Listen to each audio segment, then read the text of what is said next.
Hi, today's topic is discounted cash flow in business valuation. Valuation is about dealing with numbers you can prove. Now, before dealing with this subject, I need to explain the only way you can value any asset is to understand its nature and character.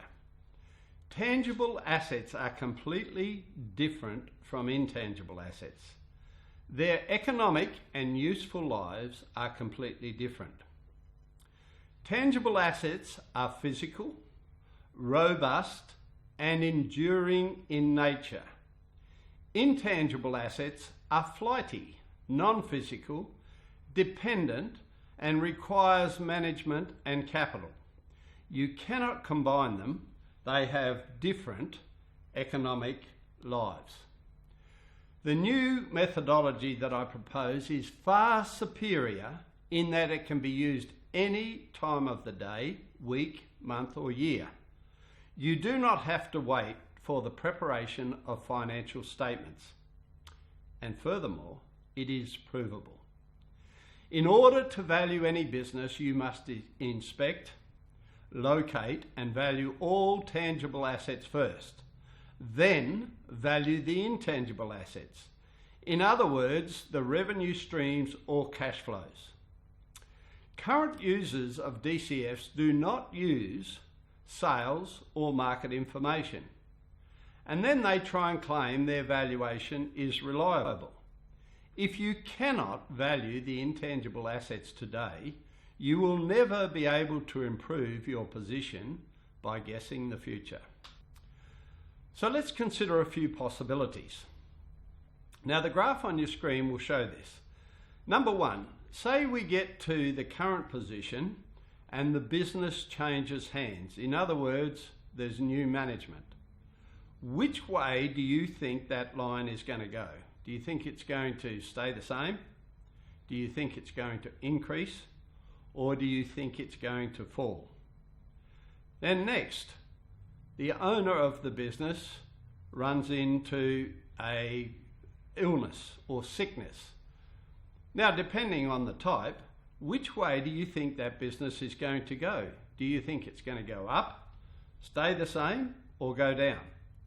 Then, of course, there is divorce or some other social matter, and if the wife leaves after the party, which way do you think that line is going to go? Do you think it's going to go up, stay the same, or go down? Then, of course, there's competition. Which way do you think those lines are going to go if competition, in direct competition to your business, moves into close proximity of where you are? Do you think the line's going to go up? Do you think it's going to stay the same? Or do you think it's going to go down? Now, the reason why intangible assets have to be valued differently is that they do not have the same economic lives as tangible assets. This new method will allow all participants the ability to prove the basis on which their valuation is made, and this new method is defendable.